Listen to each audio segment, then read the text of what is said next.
أعوذ بالله من الشيطان الرجيم بسم الله الرحمن الرحيم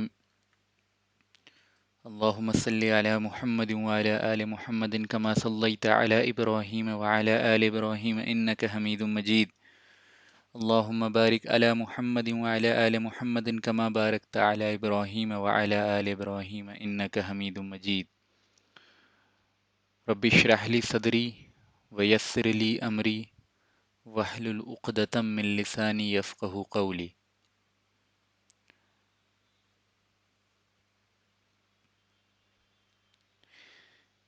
جیسا کہ اس سے پہلے بھی میں نے اس بات کو واضح کیا ہے کہ رسول اللہ صلی اللہ علیہ وسلم کی جو مکی زندگی ہے اس کو ہم کئی فیزز میں اسٹڈی کر رہے ہیں. یعنی اگر قریش کی طرف سے ہونے والی مخالفت کو پہ غور کیا جائے تو ٹوٹل ہم نے 10 ڈفرینٹ اسٹیجز میں اس پوری مکی زندگی کو ڈسٹریبیوٹ کیا ہے، جس میں ہم نے پہلے 2 فیز کی اسٹڈی کر لی، یعنی جس میں اللہ کے رسول صلی اللہ علیہ وسلم کا پہلا فیز جو تھا مخالفت کا قریش کی طرف سے وہ موکری کا فیز تھا. دوسرا فیز جو تھا وہ یعنی جس میں آپ صلی اللہ علیہ وسلم کو فزیکل ہارم پہنچانے کی کوشش کی گئی قریش کی طرف سے، اور جس کے ضمن میں نے 3 اہم واقعات جو ہیں وہ آپ کے سامنے بیان کیے تھے پچھلے ٹرن پہ. اور اس کا ہرگز یہ مطلب نہیں ہے کہ جب ہم کسی دوسرے فیز میں شفٹ ہو رہے ہیں تو پہلے فیز کی حرکتیں ختم ہو جاتی تھیں، ایسا نہیں ہوتا تھا. یعنی یہ کبھی نہیں ہوا کہ ایک بار جب فزیکل ٹارچر اور فزیکل پین انفلکٹ کرنے کی شروعات قریش کی طرف سے ہو گئی تو ایسا نہیں کہ جب ہم فیز 3 کی اسٹڈی کر رہے ہیں تو وہ چیزیں نہیں ہوئیں، بلکہ وہ ہمیشہ رہیں. لیکن ہم نے جو فیز ڈسٹریبیوٹ کیا ہے وہ اس بیسس پہ کیا ہے کہ کب کس قسم کی مخالفت کی شروعات ہوئی. یعنی فزیکل ایزالٹ کی شروعات جو ہوئی اس کو ہم نے فیز 2 کا نام دیا. اس کے بعد وہ فزیکل ایزالٹ اور پین انفلکٹ کرنا اور آپ صلی اللہ علیہ وسلم پہ جو ہے وہ جسمانی حملہ کرنا، اس کا سلسلہ کم و بیش جاری رہا ہے پوری مکی زندگی کے اندر. اور جس کا اختتام جو ہے، جس کی پیک جو ہے وہ تب ہو گئی جب اللہ کے رسول صلی اللہ علیہ وسلم کی ہجرت کا وقت آیا. تو تمام جو قبائل قریش ہیں، مکے کے جتنے بڑے بڑے قبائل ہیں، سب نے اپنے اپنے آدمیوں کو، اپنے اپنے ریپرزنٹیٹیو کو آپ صلی اللہ علیہ وسلم کے قتل کے لیے تیار کیا، اور وہ پوری کی پوری اسکیم انہوں نے بنائی، جو کہ ہم انشاءاللہ آگے پڑھیں گے. تو پتہ یہ چلتا ہے کہ کبھی بھی فزیکل پین یا اس طرح کی چیزیں جو ہے ختم نہیں ہوئیں، بلکہ وہ فیز 2 سے شروع ہو گئیں. اسی طرح موکری جو ہے جس کو ہم نے فیز 1 میں پڑھا، وہ کبھی ختم نہیں ہوئی. یعنی ایسا کبھی نہیں ہوا کہ کفار اور مشرکین نے اور قریش نے آپ صلی اللہ علیہ وسلم کا مذاق اڑانا یا آپ کے میسج کا یا اسلام کی بنیادی تعلیمات کا مذاق اڑانا ختم کر دیا ہو، نہیں. لیکن شروعات وہاں سے کی، اس لیے اس کو ہم نے فیز 1 کا نام دیا. اسی طرح اب ہم فیز 3 میں دھیرے دھیرے موو کر رہے ہیں، اور فیز 3 جو ہے اس میں قریش کی جو مخالفت ہے، اس نے ایک اور طریقہ اختیار کیا، ایک اور حلیہ اختیار کیا. وہ یہ تھا کہ ڈیفیمنگ اینڈ کیریکٹر اساسینیشن آف رسول اللہ صلی اللہ علیہ وسلم بائی قریش. یعنی اللہ کے رسول صلی اللہ علیہ وسلم کی شخصیت کے بارے میں غلط غلط، یوں کہہ لیجیے کہ ریومرز کا پھیلا دینا، یا آپ کی شخصیت کے بارے میں کی طرف سے لوگوں کے دل کے اندر نفرت پیدا کرنا یا لوگوں کے اندر شکوک و شبہات پیدا کرنا.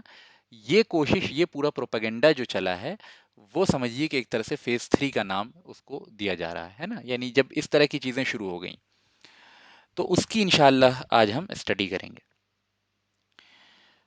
تو اس سے پہلے کہ ہم فیز 3 میں جو قریش کا جو عمل تھا اس کو سمجھیں، ہمیں یہ سمجھنا ضروری ہے کہ جب اللہ کے رسول صلی اللہ علیہ وسلم کو پبلک دعوت کا حکم اللہ تعالیٰ نے دے دیا تو آپ نے مختلف طریقہ جو اپنایا، ان کئی طریقوں کو ہم نے پہلے بھی ڈسکرائب کیا ہے. ان طریقوں میں سے ایک طریقہ یہ بھی تھا کہ آپ صلی اللہ علیہ وسلم جو مکہ کا چیف مارکیٹ ہوتا تھا، مکہ کا جو چیف مارکیٹ پلیس ہوتا تھا، وہاں جا کے لوگوں سے جو ہے کلام کرتے تھے. وہاں جا کے اللہ تعالیٰ کی وحی جو ہے قرآن کریم لوگوں کو سناتے تھے، اس کو سمجھاتے تھے، اور مختلف انداز میں لوگوں کو اس چیز کی دعوت دیتے تھے. تو یہ آپ کا طریقہ تھا، ٹھیک ہے. اچھا، آپ نے یہ طریقہ کیوں اختیار کیا؟ آپ مارکیٹ پلیس ہی کیوں گئے؟ کیونکہ یعنی اس بات کو سمجھنے کے لیے پہلے یہ سمجھنا ضروری ہے کہ جو سوق کی، مارکیٹ کی حیثیت ہماری نگاہوں میں ہوتی ہے، عرب کے ہاں وہ مارکیٹ صرف اس سینس میں نہیں، یعنی اس کا وہ پرپس نہیں تھا، بلکہ عرب کے لیے مارکیٹ یا سوق جو ہے صرف ایک فائنینشیل گیدرنگ کا نام نہیں تھا، سرٹین فائنینشیل ایکٹیویٹیز کا نام نہیں تھا، ہے نا. یعنی اس کا ریلیشن صرف فائنینس سے نہیں تھا، بلکہ عرب کا کلچرل سینٹر بھی وہاں کا مارکیٹ ہوا کرتا تھا. چنانچہ جاہلی تاریخ جب آپ پڑھتے ہیں، یعنی اسلام سے پہلے کی تاریخ جب پڑھتے ہیں، تو ہم دیکھتے ہیں کہ جو بڑے بڑے پوئٹک کمپٹیشنز ہوتے تھے وہ بھی وہاں یعنی مارکیٹ میں ہی ہوا کرتے تھے. بڑی بڑی تقریر اور خطاب کی مجلسیں جو ہوتی تھیں وہ بھی مارکیٹ میں ہی ہوا کرتی تھیں. اور بھی مختلف قسم کے پروگرامز جو ہوتے تھے وہ بھی ان کے مارکیٹ پلیس میں ہوتے تھے. گویا کہ مارکیٹ پلیس کی حیثیت جو تھی، سوق اور بازار کی حیثیت جو ہے، عرب کے نزدیک صرف فائنینشیل حد تک محدود نہیں تھی، بلکہ کہ تمام یوں کہہ لیجیے کہ کلچرل اعتبار سے وہ سینٹر تھی، وہ میڈیا ہاؤس تھی، وہ وے، یعنی وہ یوں کہہ لیجیے کہ ہر طرح سے انفارمیشن کے پھوٹنے کا ایک مقام تھا. یعنی کوئی بھی انفارمیشن پھیلتی تھی تو مارکیٹ کے تھرو پھیلتی تھی، ہے نا. تو اس بات کو اپنے ذہن میں رکھیں. ٹھیک ہے. اور ہم یعنی آپ اگر مزید یعنی علامہ ابن کثیر وغیرہ کی جو تاریخ ہے اور پھر ان کی جو سیرتی کتاب ہے اس میں پڑھیں، اور ابن اسحاق وغیرہ میں پڑھیں، تو آپ کو یہ چیز پتہ چلے گی کہ بہت ساری پوئٹک کمپٹیشنز کا ثبوت جو ہے ملتا ہے، جو کہ سوق میں اکازا وہاں کا مارکیٹ تھا، وہاں وہ ہیلڈ ہوتا تھا، وہاں آرگنائز ہوتا تھا. ٹھیک ہے. اور جو وہاں کے بہترین پوئٹس ہوتے تھے، جو پوئٹک کمپٹیشن جیت جاتا تھا، اس کی شاعری اور اس کے کلام کو جو ہے وہ کعبے کی دیواروں سے لٹکا دیا جاتا تھا. یعنی وہ ایک اعزاز اور عزت کی بات تھی. ٹھیک ہے.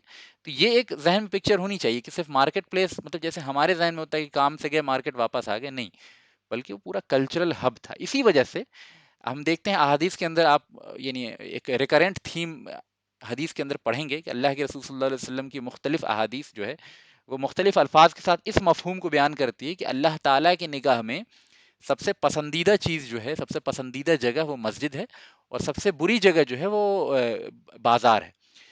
تو یہ بات جو ہے سمجھنا ضروری ہے کہ وہاں بازار سے کیا مراد ہے، کیونکہ عرب کے یہاں بازار جو ہے وہ صرف خریدنے بیچنے کی جگہ نہیں تھی، بلکہ تمام قسم کی اوٹ پٹانگ چیزیں، تمام قسم کی کلچرل چیزیں اور ہر طرح کی چیزیں وہاں ہوتی تھی.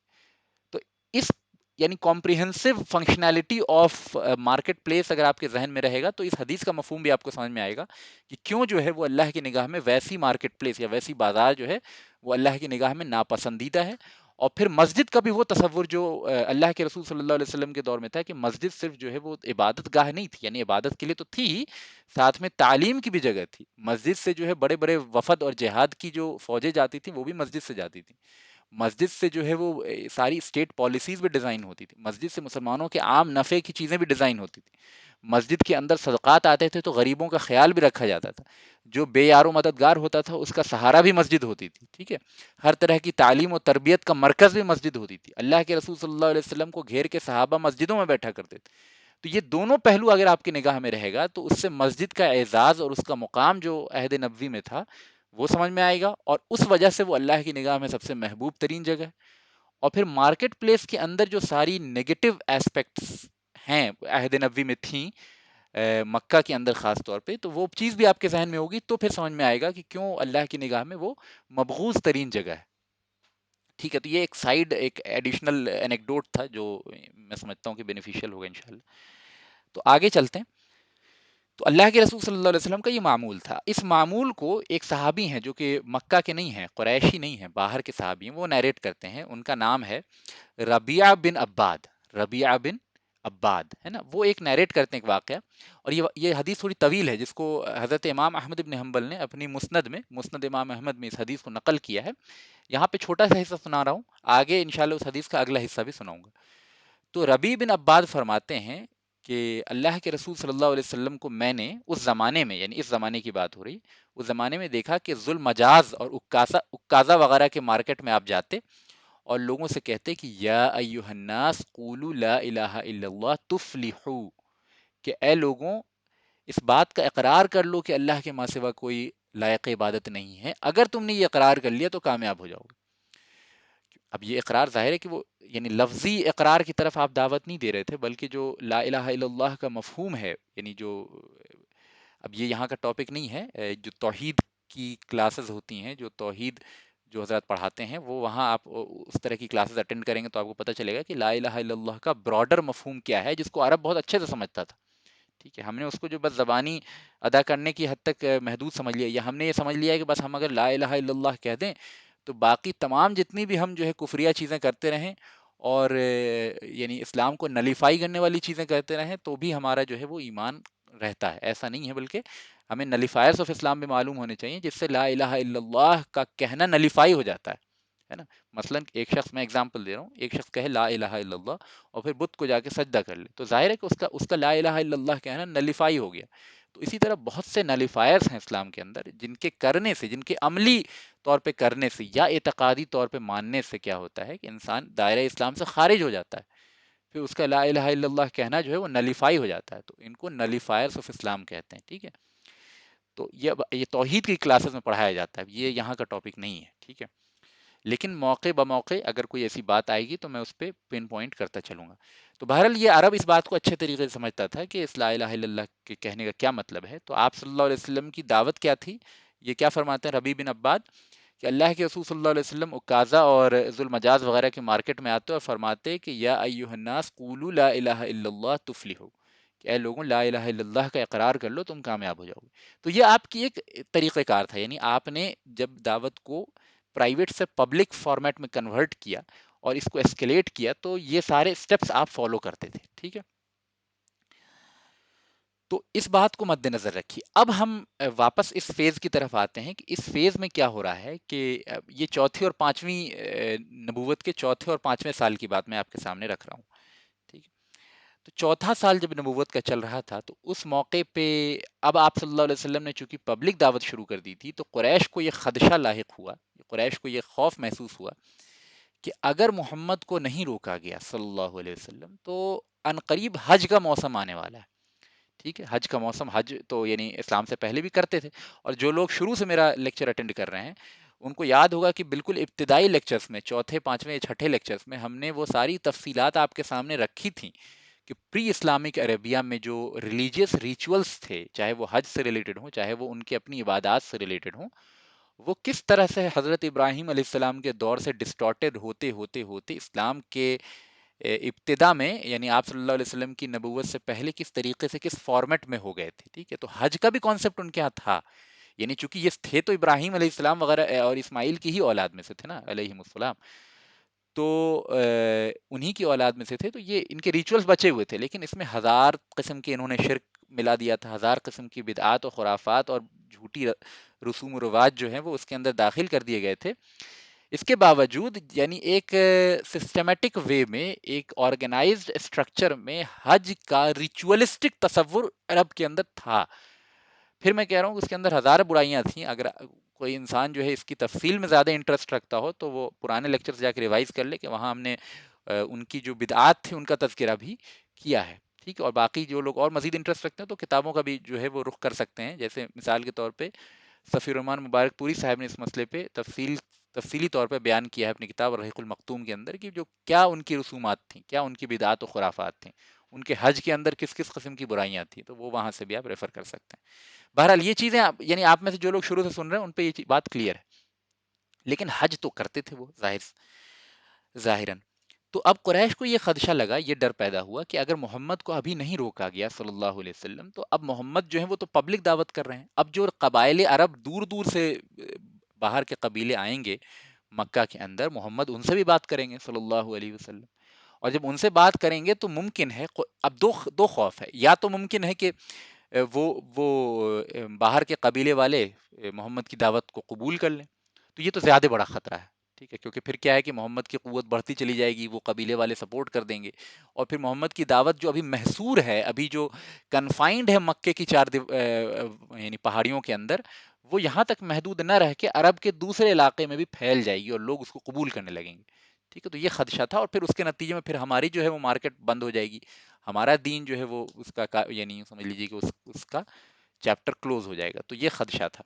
دوسرا خدشہ یہ تھا کہ اگر وہ لوگ محمد کی بات نہ بھی مانیں اور محمد جب تبلیغ و دعوت کا کام کریں گے صلی اللہ علیہ وسلم، تو ظاہر ہے کہ وہ شرک کی برائیاں بیان کریں گے، توحید کی خوبیاں بیان کریں گے، وہ یہ بیان کریں گے کہ تمہارے آباء و اجداد جو یہ بت پرستی اور شرک میں ملبس تھے، یہ ساری کی ساری جو کھلی گمراہی ہے، اور تم جو یہ حج کے ریچولز وغیرہ کر رہے ہو، اور تم جو یہ بتوں کی آگے یعنی آس پاس مجاور بن کے بیٹھے ہو، تو یہ ساری چیزیں جو ہے وہ انتہائی نقصان دہ اور انسان کو جہنم میں پہنچانے والی. تو اگر تو یہ بات محمد کھل کے کر دیں تو پھر یعنی پہلا خدشہ تو وہ تھا کہ شاید وہ قبیلہ جو ہے وہ آپ صلی اللہ علیہ وسلم کی دعوت کے اور آپ کے انداز سے اور آپ کی بات سے متاثر ہو کے قبول کر لے. دوسرا خدشہ یہ تھا کہ ہو سکتا ہے وہ قبیلہ ناراض ہو جائے، اور محمد ہیں ہمارے ہی یعنی اہل مکہ میں سے، تو اگر وہ محمد کی باتوں پہ ناراض ہو جائیں صلی اللہ علیہ وسلم تو وہ قبائل ہمارے مخالف ہو جائیں گے. ٹھیک ہے، کیونکہ آپ جانتے ہیں کہ ٹرائبلزم کی جو بھاونائیں تھی وہ کتنی متشدد تھی عرب کے اندر. ٹھیک ہے، تو اب یہ خدشہ ہوگا کہ اگر وہ پھر محمد سے ناراض ہو کے اور مخالفت کرنے لگ جائیں، وہ برا مان جائیں محمد کی دعوت کا، تو پھر یہ کہ ہمارے خلاف ہو جائیں گے. ہمارے خلاف ہو جائیں گے تو وہ حج پہ آنا بند کر دیں گے، تو پھر ہماری جو مارکیٹ چل رہی، ہمارا جو ٹریڈ ریلیشنز چل رہا پورے عرب کے ساتھ، ہمیں جو عزت کا مقام عرب میں حاصل ہے، وہ ساری چیزیں ختم ہو جائیں گی. تو یہ دو خدشات تھے جن کے بنا پہ قریش نے یہ ڈیسائیڈ کیا کہ محمد کو روکنا صلی اللہ علیہ وسلم انتہائی ضروری ہے حج کے موسم سے پہلے. یہ بات اپنے ذہن میں سمجھ لیں کہ کیوں وہ کن دو بڑی بڑی وجوہات کے بنا پہ وہ آپ صلی اللہ علیہ وسلم کو روکنا چاہتے تھے. ٹھیک ہے، چلیے یہ بات میں سمجھتا ہوں کلیئر ہو گئی. تو اچھا ہاں، ایک یہ تو ایک پہلو ہے جس سے قریش سوچ رہے تھے.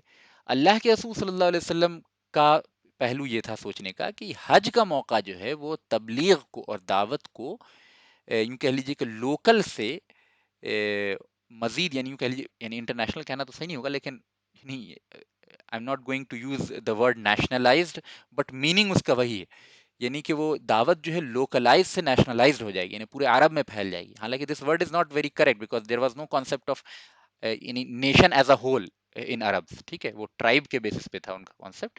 لیکن بہرحال in order to understand I am using that word کہ this was a very good opportunity to convert the localised دعوت انٹو اے نیشنلائز دعوت. ٹھیک ہے، تو یہ آپ صلی اللہ علیہ وسلم چاہ رہے تھے کہ اس کے ذریعے مختلف قبائل سے آپ کا انٹریکشن ہو، اسلام کا پیغام مختلف لوگوں تک پہنچے، اور پھر لوگ ظاہر ہے کہ جو حج کر کے یہاں سے واپس لوٹیں گے اپنے اپنے قبیلوں کی طرف، تو وہاں پھر یہ باتیں واضح کریں گے، یہ باتیں بیان کریں گے کہ محمد ایک شخص ہے جو نبوت کا دعویٰ کر رہا ہے، اس کے یہ پیغامات ہیں.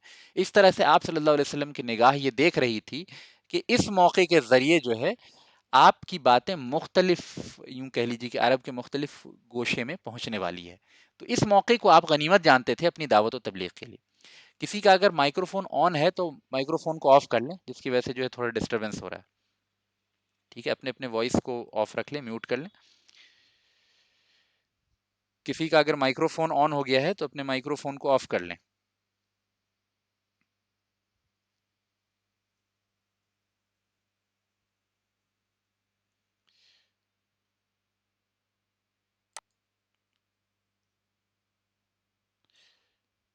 مائکرو فون آف کر لیں آپ لوگ جن کا بھی آن ہے.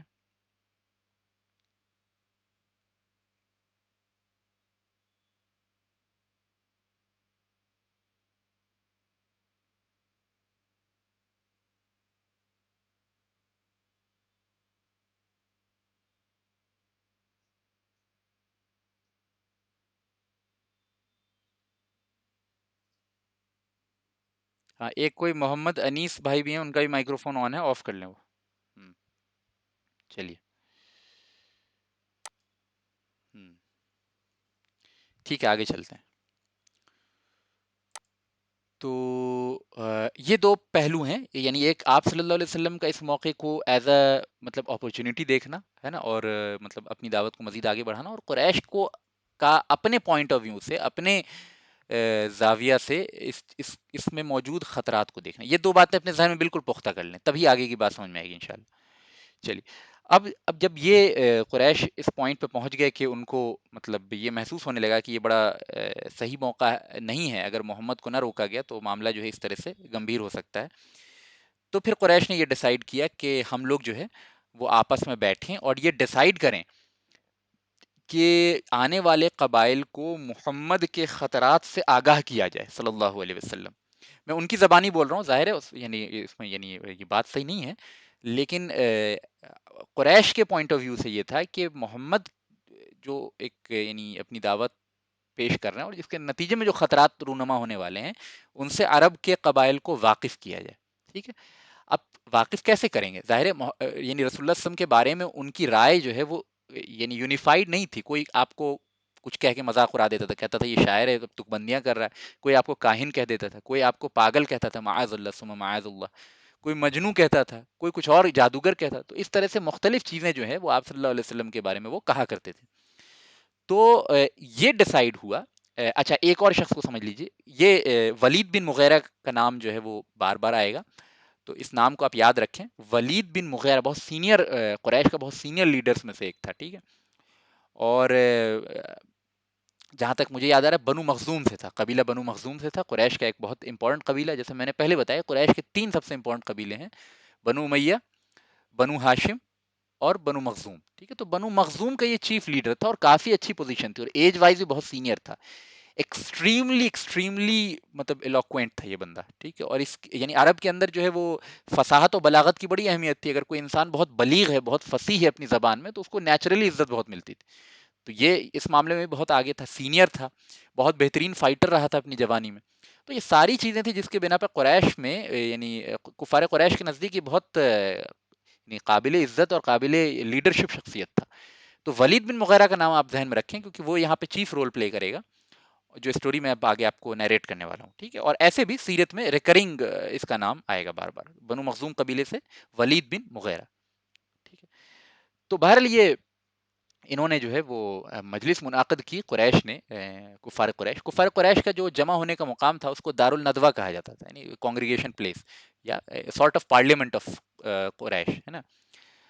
تو وہاں وہ جمع ہوتے تھے اور مطلب وہاں پھر ڈیسائیڈ کرتے تھے. تو میں آپ کے سامنے چند چیزیں پڑھتا ہوں اور پھر اس سے ہم اس اسٹوری کو سمجھیں گے جو یہاں پہ ہوئی. یعنی پہلے آپ اپنے ذہن میں یہ بنا لیجیے کہ قریش نے جب یہ ڈیسائیڈ کیا کہ کسی ایک بات پہ متفق ہو جاتے ہیں اور آنے والے قبائل کو اپنے پروپیگنڈے کے ذریعے ہم جو ہے وہ یہ محمد سے دور کر دیں گے صلی اللہ علیہ وسلم، ٹھیک ہے. تو جیسے کہ یہ لکھا ہوا وذالک ان الجہر بالدعوۃ لم یمض علیہ الا اشہورا معدودۃ، یعنی ابھی کھلے عام دعوت کے پیریڈ کو زیادہ مہینہ بھی نہیں گزرا تھا، چند مہینے ہی گزرے تھے. حتی قرب موسم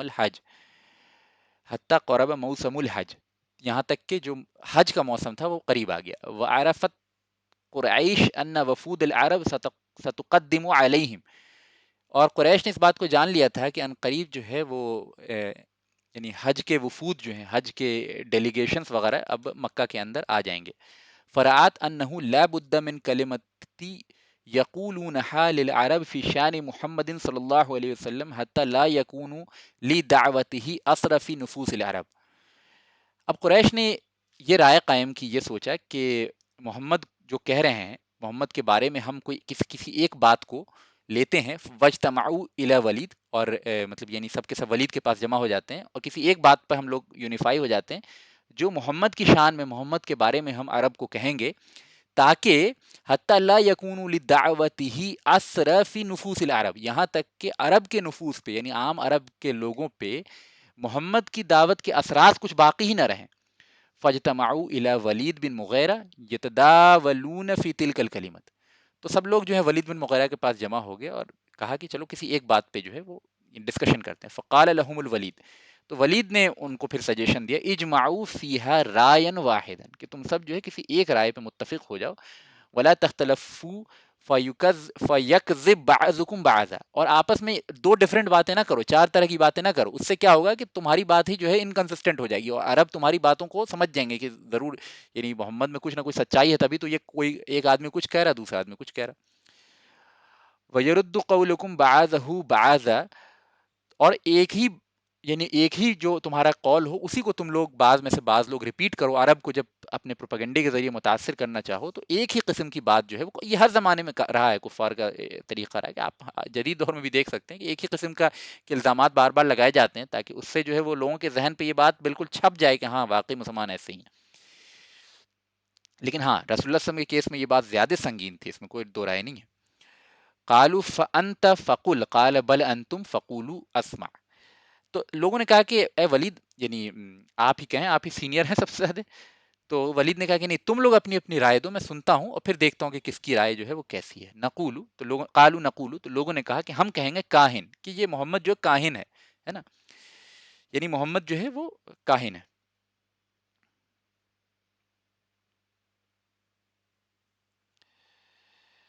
تو ولید نے کیا کہا؟ قال لا واللہ ما ہوا بکاہن لقد رعینا الکاہن. تو ولید نے کہا کہ نہیں نہیں نہیں، وہ محمد بالکل کاہن نہیں ہے، یعنی ہم نے بہت سے کاہنوں کو دیکھا ہے. فما ہوا بزمزمۃ الکاہن ولا سجعہ. تو محمد کے اندر جو ہے وہ کاہنوں جیسی کوئی بڑبڑاہٹ نہیں ہے، کوئی مطلب یعنی یوں کہہ لیجیے کہ گنگناہٹ نہیں ہے، اور تک بندیاں نہیں ہے کاہنوں والی، ہے نا. قالو، تو پھر لوگوں نے کہا فنقول مجنون، تو ہم کہہ دیں گے کہ محمد جو ہے مجنون ہے، پاگل ہے، ایسی باتیں کرتے ہیں معاذ اللہ، اور اس کی باتوں نہ سنا جائے.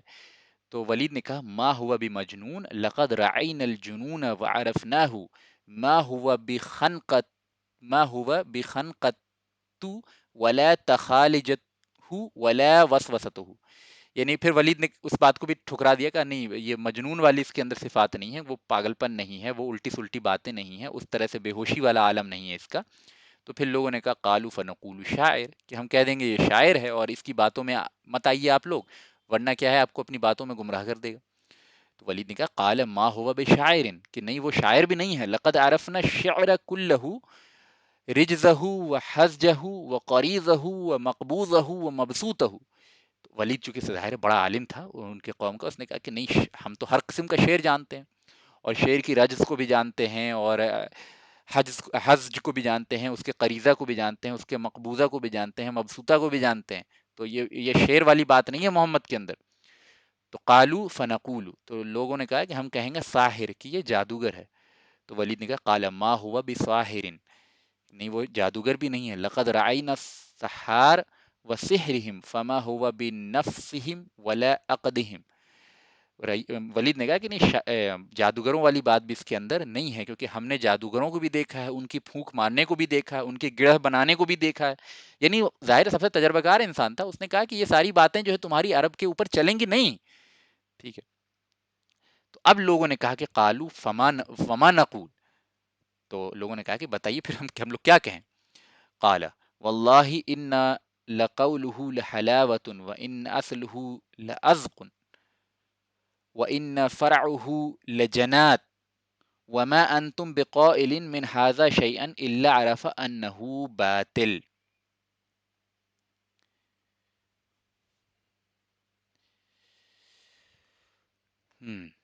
تو بہرحال ولید نے کہا کہ نہیں، اس کی بات میں بڑی حلاوت ہے، اور اس کی بات جو ہے وہ بہت شیریں ہے، بہت پائیدار ہے، بہت یعنی دور تک لگنے والی ہے، بہت پھلدار اس کی باتیں ہیں، یعنی پھلدار درخت کے مانند اس کی باتیں ہیں. لہٰذا تم جو بھی کہو گے اس سے سننے والوں کو اپنی بات کا قائل نہیں بنا سکو گے، بلکہ تمہاری اس طرح کی جو بھوڑے پروپیگنڈے ہیں ان سے لوگ یہی جان لیں گے کہ تمہاری باتیں جو ہے جھوٹ ہیں. پھر ولید نے تھوڑا غور و فکر کیا، اس نے کہا وَإِنَّ أَقْرَبَ الْقَوْلِ فِيهِ لِأَنَّ تَقُولُ، کہ سب سے قریب ترین بات جو دل کو لگتی ہے وہ یہی ہے کہ محمد کے بارے میں تم سب یہ کہو کہ ساحر ہے، اور کیسا ساحر ہے؟ ایک خاص قسم کا جادوگر ہے. جاء بقولی هو السحر يفرق بين المرأة وأبيه وبين المرأة وأخيه بين المرأة وزوجته وبين المرأة وأشيرته فتفرقوا عنها بذلك. تو اب ولید نے بڑا یعنی ڈیٹیل سجھاؤ دیا. اس نے کہا کہ یہ مت کہو سمپلی کہ جادوگر ہے، بلکہ یہ کہو کہ یہ خاص قسم کا جادو جانتا ہے اپنے کلام کے ذریعے. جو وہ کلام پڑھتا ہے تو ایک مرد کا اس کے باپ سے جھگڑا ہو جاتا ہے، ایک مرد کا اس کے بھائی سے جھگڑا ہو جاتا ہے، ایک انسان کا اس کی بیوی سے جھگڑا ہو جاتا ہے، ایک انسان کا اس کے رشتہ داروں سے جھگڑا ہو جاتا ہے. ٹھیک ہے.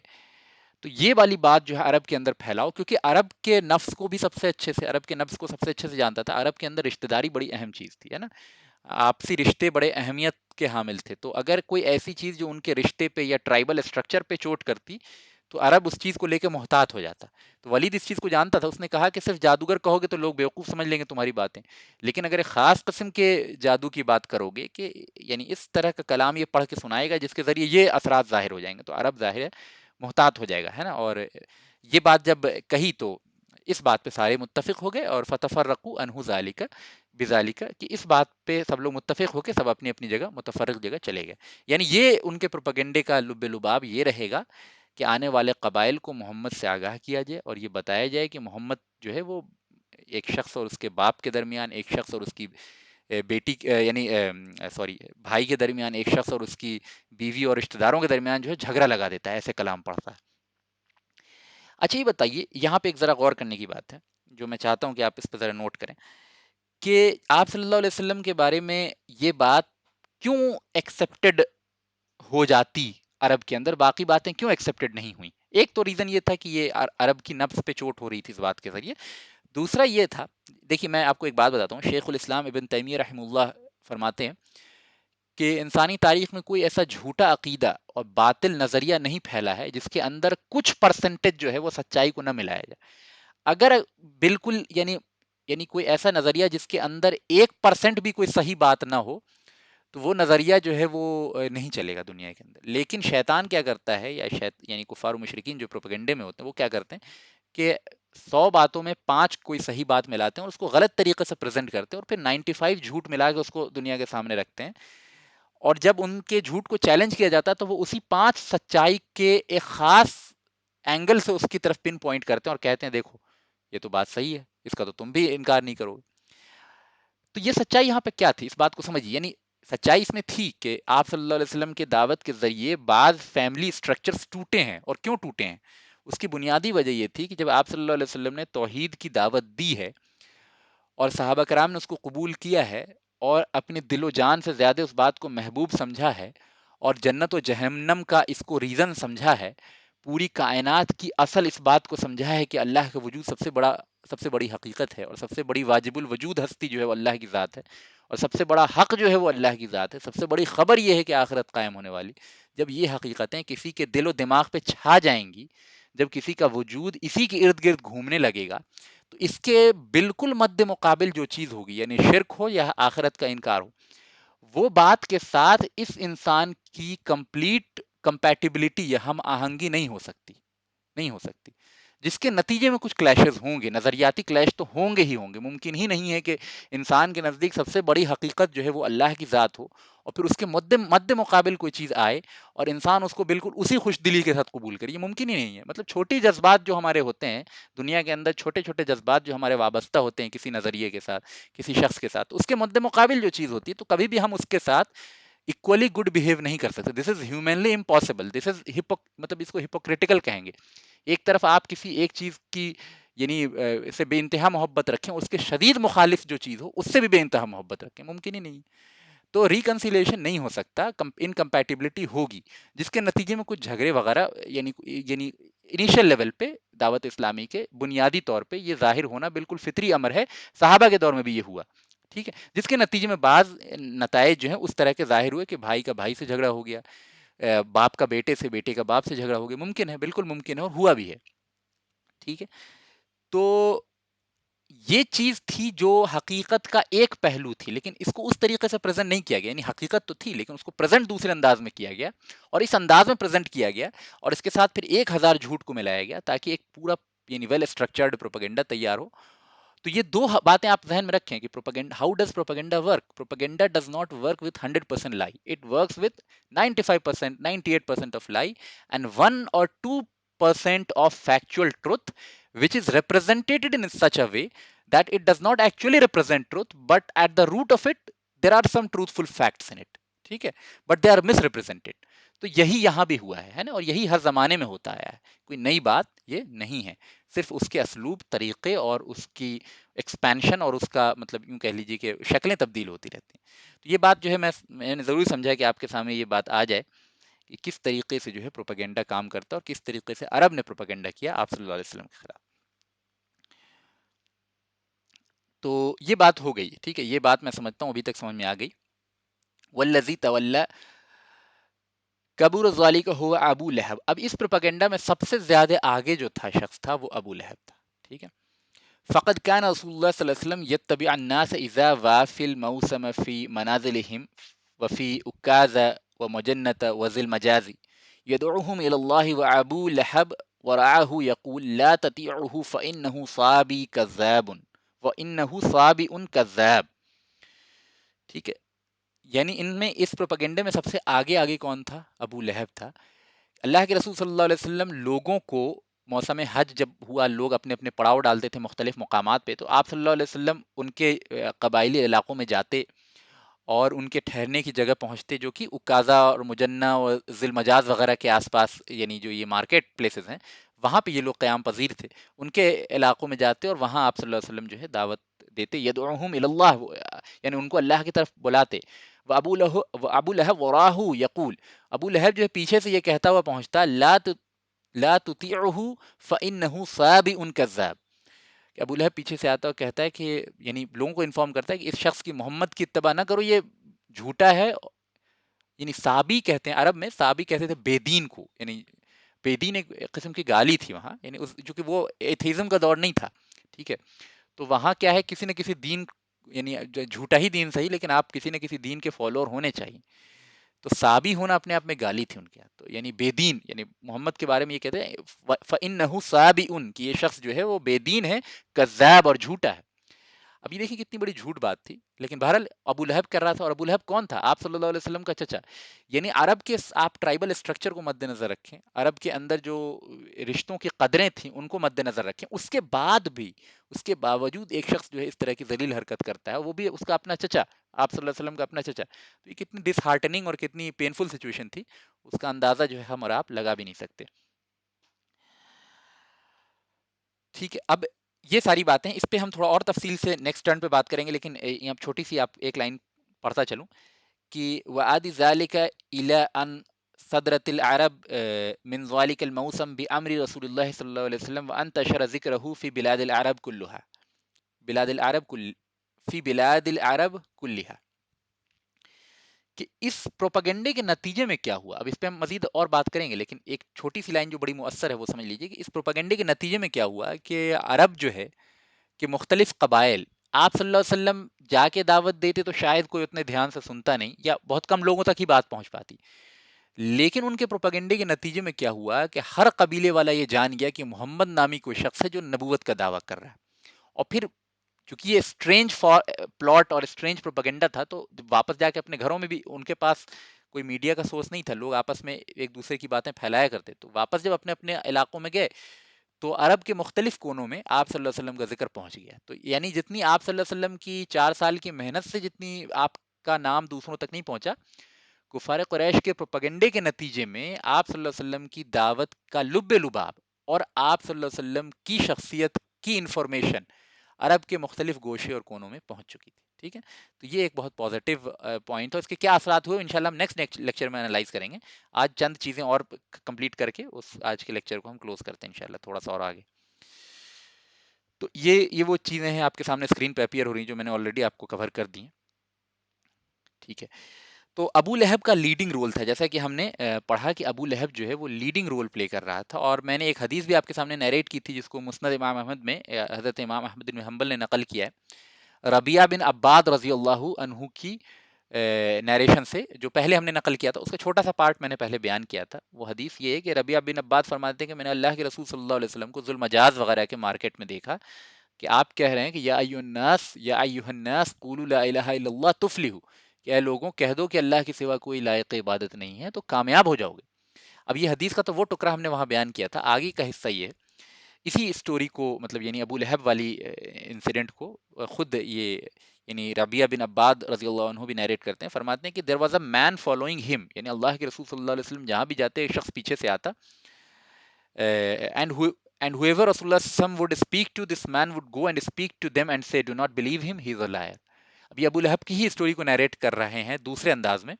کہتے ہیں کہ اللہ کے رسول صلی اللہ علیہ وسلم جس سے بھی بات کرتے تو یہ نہیں، ابو لہب پیچھے سے آتا اور اس شخص کے بعد جب آپ صلی اللہ علیہ وسلم چلے جاتے تو کہتا ہے کہ یہ شخص جھوٹا تھا، اس کی بات نہ سننا، یہ مجنو تھا، اس کی بات پہ دھیان نہ دینا، ہے نا، یہ صابی بے دین تھا، ہے نا، اس کی کلام کو نہ سننا. تو رسول اللہ صلی اللہ علیہ وسلم مختلف مقامات پہ جاتے اور کہتے کہ بھائی یہ اسلام کا پیغام ہے، اور یعنی ابو لہب پیچھے سے یہ کام کرتا. ربیعہ بن عباس فرماتے ہیں چونکہ یہ قریش کے نہیں تھے، یہ مکہ کے بھی نہیں تھے، یہ حج کے موقع پہ آئے ہوئے تھے. تو یہ انہوں نے بعد میں پوچھا کہ یہ جو پیچھے سے شخص آ رہا ہے یہ کون ہے، یہ محمد کا کون ہے صلی اللہ علیہ وسلم. تو لوگوں نے کہا کہ یہ محمد کا چچا ہے. اب ذرا تصور کیجئے کہ عرب کے اندر سینیورٹی کی بڑی اہمیت تھی. یعنی ہمارے ہاں تو وہ اسٹرکچر ذرا ٹوٹ رہا ہے نا، کہ یعنی باپ کی اور چچا کی اور بڑوں کی جو عزت کا وہ اسٹرکچر ہے، ایک ہائرارکی ہوتی ہے. یعنی ایک زمانے تک ہمارے یہاں بھی بہت مضبوط تھا یہ، لیکن اب ذرا کم ہو گیا ہے یہ. عرب کے اندر یہ بہت متشدد فارمیٹ میں تھا، یعنی یہ اتنے ایکسٹریم میں تھا کہ لوگ چھوٹوں کی بات ہی نہیں سنتے تھے. ہمارے یہاں بھی رہا ہے، مطلب ابھی بھی ہے، لیکن کافی حد تک یعنی چھوٹے صحیح بات بھی گئے تو نہیں سنتے لوگ. لیکن عرب کے اندر اور بھی بہت زیادہ تھا یہ چیز کہ بھائی یعنی جو قوم کا لیڈر ہے، جو بڑا ہے، اس کی باتیں سنتے، چھوٹوں کی باتیں نہیں سنتے تھے. تو جہاں یہ اسٹرکچر اور یہ ہائرارکی اتنی امپورٹنٹ ہو جس کلچر میں، جس عرف میں، وہاں ایک چچا کا اپنے بھتیجے کو ڈس اون کرنا، اور ایک چچا کا اپنے بھتیجے کے بارے میں یہ کہنا کہ یہ جھوٹا ہے اور یہ بے دین ہے اور یہ مجنو ہے، یہ کافی مطلب نیگیٹو امپیکٹ رکھتا تھا اللہ کے رسول صلی اللہ علیہ وسلم کی دعوت کے اوپر، ہے نا. کیونکہ لوگ تو یہ کہیں گے نا کہ یار اس کے اپنے چچا جب اس کی بات نہیں مان رہا، جب اس کا چچا جو ہے ابو لہب کوئی بیوقوف آدمی تو نہیں تھا، وہاں عقل مند تصور کیا جاتا تھا. تو یہ اتنا عقل مند انسان ہو کے جب اس کی بات نہیں مان رہا، اس کا خود کا اپنا چچا بنو ہاشم کا بالکل یعنی اس کے باپ کا اپنا بھائی جو ہے جب اس کی بات نہیں مان رہا، تو پھر یعنی واقعی محمد میں کچھ نہ کچھ ہے مسئلہ، ہے نا، تبھی تو ایسے معاملہ ہے. تو یہ بڑا نیگیٹو امپیکٹ رکھتی تھی آپ صلی اللہ علیہ وسلم کی دعوت کے اوپر. ٹھیک ہے، اس کو ذرا غور کریں کہ جو ڈسکریجنگ سچویشن تھی آپ صلی اللہ علیہ وسلم کے اوپر، تنہا یہ بار کی شرک کا خاتمہ کرنا ہے، آپ کو اسلام کا غلبہ کرنا ہے، لوگوں کو دین کی طرف بلانا ہے، اور تنہا آپ کے اوپر یہ ذمہ داری ہے، اور صرف آپ عرب کے چند مخصوص قبیلوں کی طرف نہیں، پوری دنیا کی دعوت کی ذمہ داری، اور پوری دنیا سے شرک کو کے خاتمے اور کفر کے خاتمے کی ذمہ داری آپ صلی اللہ علیہ وسلم کے اوپر اللہ کی طرف سے ہے. تو یہ بہت بھاری بوجھ تھا جس کو آپ محسوس بھی کرتے تھے، اور آپ بہت دفعہ پریشان بھی ہوتے تھے اس سے. اس بوجھ کے ادا کرنے میں ظاہر ہے ہزاروں جو نیچرل یعنی یہ کہہ لیجیے کہ رکاوٹیں ہوتی، اس پر سے ایک ایڈیشنل ایک ایسی رکاوٹ جو آپ کے اپنے قریبی چچا کی طرف سے ہو، اور اتنی شدید انداز میں ہو، اتنا زبردست کیریکٹر اساسینیشن ہو، اتنا زبردست جو ہے وہ یوں کہہ لیجیے کہ آپ کے کاموں پہ پانی پھیرنے والا عمل ہو، اس سے کتنی شدید آپ کو تکلیف محسوس ہوتی ہوگی. پھر دوسرا پوائنٹ آف ویو، دوسری بات یہ ہے کہ جو انسان جس دعوت میں، جس عقیدے میں جتنا مضبوط ہوتا ہے، اس کو جب لوگ رد کرتے ہیں تو اس کو اتنی زیادہ تکلیف ہوتی ہے. مثال کے طور پہ if you are professionally selling سم تھنگ، then you might not be hurt when that thing is not properly sold, or when that thing is not accepted by, like for example when you are representing your company and you are doing a business transaction. تو آپ جانتے ہیں کہ آپ جب مطلب like you are dealing in a professional manner, you don't have a emotional attachment to the business needs of your company, right, you are acting as a professional representative of your company, and that's totally fine. But جس چیز سے انسان کا عقیدہ، اور جس سے اس کی جذبات، اور جس سے اس کی پوری روح، اور جس سے اس کا پورا وجود وابستہ ہو، اور جس کو وہ کائنات کی سب سے بڑی حقیقت سمجھتا ہو، جس کو وہ اپنی زندگی کا نصب العین سمجھتا ہو، اس میں انسان کو اس طرح رد کیا جائے تو تکلیف کی شدت اور انتہا اور زیادہ ہوتی ہے. ٹھیک ہے، اس کے برعکس انسان ویسی چیز میں جس میں اتنا شدت کے ساتھ یقین رکھتا ہو، اس کے فروٹس کو اپنی نگاہ سے دیکھنا چاہتا ہے، اس کے ثمرات کو اپنے سامنے ہوتا ہوا دیکھنا چاہتا ہے نا، چاہتا ہے کہ یار وہ جب دعوت دے رہا ہو تو لوگ اس کی دعوت کو قبول کریں اور جہنم سے بچ جائیں. یہ محبت ہی تھی نا جن کے بارے میں اللہ تعالیٰ نے سورہ کہف میں بیان کیا ہے، نبی اگر یہ لوگ ایمان نہیں لیں گے تو آپ اپنی جان ہلاک کر لیں گے. یعنی گویا نبی صلی اللہ علیہ وسلم کی کیفیت یہ تھی کہ آپ شدت سے چاہتے تھے کہ لوگ اس کو قبول کر لیں، بے انتہا شدت سے چاہتے تھے. اس لیے قرآن میں مختلف مقامات پہ آپ صلی اللہ علیہ وسلم کو اس بات کی تلقین کی گئی کہ نبی آپ کے بس میں نہیں ہے ساری چیزیں. ٹھیک ہے، تو یہ خواہش کے بعد آپ اس مخالفت کو اس کانٹیکس میں رکھ کے دیکھیں کتنا موٹیویشن شیٹرنگ یہ ایکسپیرینس رہا ہوگا آپ صلی اللہ علیہ وسلم کے لیے. اس کو ہم اپنے ایگزامپل سے بھی دیکھیں. مثال کے طور پر میں نے جیسے سیرت کا یہ لیکچر کلاس سٹارٹ کیا، اور مطلب میں پراپر پورا انتظام کروں، ساری پی پی ٹی وغیرہ بناؤں، 3-4 سال میں نے اس کی تیاری کی ہے. ٹھیک ہے، اور سارا کورس ڈیزائن کیا ہے، کس انسیڈنٹ کو کب رکھنا ہے، کیسے رکھنا ہے، ساری چیزیں میں نے کی ہیں. یہ ساری محنت کروں اور بہترین طریقے سے پروگرام آرگنائز کروں، اور پھر اس کے بعد ایک بھی انسان نہ آئے، کوئی آئے ہی نہیں. میں یعنی 40-45 منٹ ویٹ کرتا رہوں، کوئی سننے ہی نہیں آئے. پھر ایسا ہی ہر دن کروں، پھر اگلے سال پورے ایڈورٹیزمنٹ وغیرہ کروں اور پراپرلی آرگنائز کروں، پھر شروع کروں، اور پھر کوئی ایک بھی انسان نہ آئے. ایسا بار بار کروں تو یعنی میں کنٹینیو کر پاؤں گا؟ نہیں کر پاؤں گا. ٹھیک ہے، نہیں کر انسان جو ہے وہ یعنی reward not in the sense of prize, but reward in the sense of seeing the fruits of your labour. See there is one reward called جو آخرت میں ملے گا، and there is other reward called جس میں لوگ چاہتے ہیں کہ لوگوں کی نگاہ میں تعریف ہو. تو یہ تو ریاکاری ہے. اگر آپ یہ چاہتے ہیں کہ آپ کے کام سے لوگ آپ کی تعریف کریں تو یہ ریاکاری یا اعمال کو برباد کرنے والی، جہنم میں لے جانے والی چیز. لیکن ایک چیز ہے کہ انسان چاہتا ہے جس چیز میں محنت کر رہا ہوں اس کے ثمرات میرے سامنے دکھیں، ہے نا، اس کے پھل مجھے دکھیں. ٹھیک ہے، جیسے موسیٰ علیہ السلام چاہتے تھے کہ ان کی زندگی میں بنی اسرائیل کو فتح نصیب ہو جائے. ٹھیک ہے، بیت المقدس کے اوپر تو وہ نہیں ہوا بہرحال. لیکن میں یہ بتانا چاہ رہا ہوں کہ یہ اگر میں ایسی کوشش کروں اور کوئی نہ آئے تو ظاہر ہے کہ پھر وہ کام کنٹینیو نہیں ہو پائے گا. اچھا میرے کیس میں کیا ہے کہ there are like thousands of people who have already taught this سیرت پروگرام ہے نا and in a better way ٹھیک ہے and there will be thousands of people in the future who will teach this سیرت program in a better way. So I as a person مطلب میرے سیرت programme سے ہٹ جانے سے یا سیرت کے میرے اس پروگرام کے ختم ہو جانے سے دین کو کوئی نقصان نہیں پہنچے گا. مطلب یعنی اللہ کو جو کام لینا ہے وہ یعنی لوگ ایسے ہیں جو اس سے بہتر کر سکتے ہیں آگے بھی اور لوگ ایسے گزرے ہیں جو اس سے بہت بہتر کیا ہے جنہوں نے پاسٹ میں اس کام کو. تو میرے اس کام کا overall time scale of اسلام پہ کوئی افیکٹ نہیں ہوگا. لیکن تب بھی میرے ساتھ اگر اس طرح سے ہو کہ بار بار کوشش کرنے پہ بھی یہ چیز اس کے فروٹس نہ دکھیں تو ظاہر ہے کہ یعنی ڈس ہارٹننگ ہوگا. اس کو کمپیئر کیجیے آپ صلی اللہ علیہ وسلم کے ساتھ کہ آپ صلی اللہ علیہ وسلم سول پرسنالٹی ہیں, واحد شخص ہیں جن پہ پورا ڈپینڈنٹ ہے اسلام, پوری کی پوری دعوت اسلامی ڈپینڈنٹ. اگر آپ دعوت نہیں دیں گے تو اللہ کی عبادت ہی نہیں ہوگی پورے روئے زمین پہ کبھی بھی, کبھی کہیں بھی.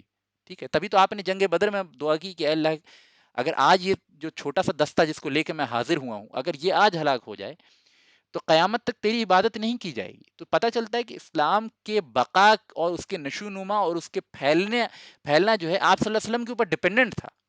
ٹھیک ہے, اللہ ہی کی مرضی سے لیکن ڈپینڈنٹ تھا. تو وہاں وہ سول ریسپانسبلٹی تھی. میرے کیس میں یا ہم جو کوئی پروجیکٹ لیتے ہیں اس میں وی آر ناٹ دی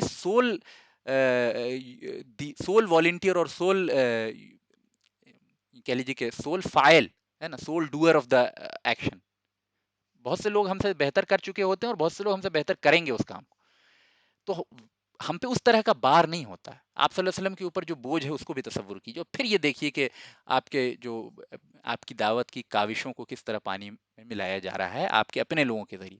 اور پھر آپ صلی اللہ علیہ وسلم کے قلب پہ جو تکلیف ہوگی, اور پھر دوسری طرف میں نے جو وہ بات بیان کی کہ عقیدہ اور اعتقاد سے جس سے انسان کا جذباتی اور حقیقی لگاؤ ہوتا ہے اس کے ٹوٹنے پہ کس طریقے کی تکلیف ہوتی ہے, اور پروفیشنل معاملات میں ویسی تکلیف نہیں ہوتی.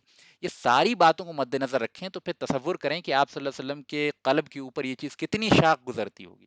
اور پھر آپ تصور کریں کہ اس کے باوجود آپ صلی اللہ علیہ وسلم نے اپنی دعوتی اقدامات میں کوئی کمی نہیں کی بلکہ مزید آگے ہی بڑھتے چلے گئے. یہ آپ کی بہادری, آپ کی شجاعت, آپ کی عزم, آپ کی ہمت کی سب سے بڑا پروف ہے.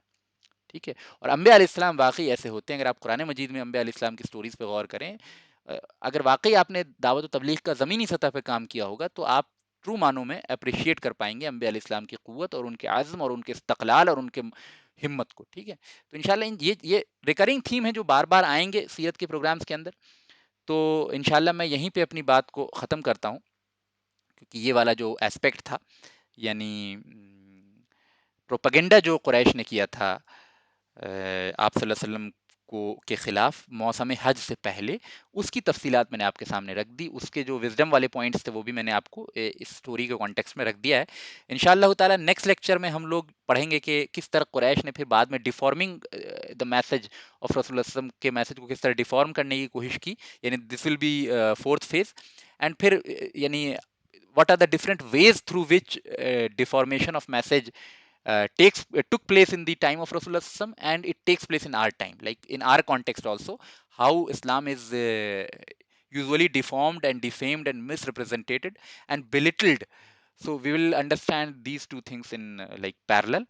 اور انشاءاللہ اس کے بعد ہم پھر حضرت ابو ذر غفاری رضی اللہ عنہ کی بہترین اور خوبصورت اسٹوری جو ہے وہ پڑھیں گے انشاءاللہ نیکسٹ لیکچر میں. اور پھر ہم یہ دیکھیں گے کہ آپ صلی اللہ علیہ وسلم کے خلاف اس پروپیگنڈے کے کیا لارجر اسکیل پہ اثرات ہوئے عرب کے اندر. ٹھیک ہے, انشاءاللہ ابھی تو ہم نے اس پروپیگنڈے کی ڈیٹیل پڑھی ہے, اس کے اثرات کیا ہوئے انشاءاللہ وہ ہم آگے دیکھیں گے. تو یہیں پہ انشاءاللہ میں اپنی بات کو ختم کرتا ہوں. اللہ تعالیٰ سے دعا ہے کہ اللہ تعالیٰ آج جو بھی ہم نے پڑھا اس کو شرف قبولیت بخشے. اور آپ لوگوں کے سوالات اب میں لیتا ہوں. آخر الدعوانا وان الحمد للہ رب العالمین.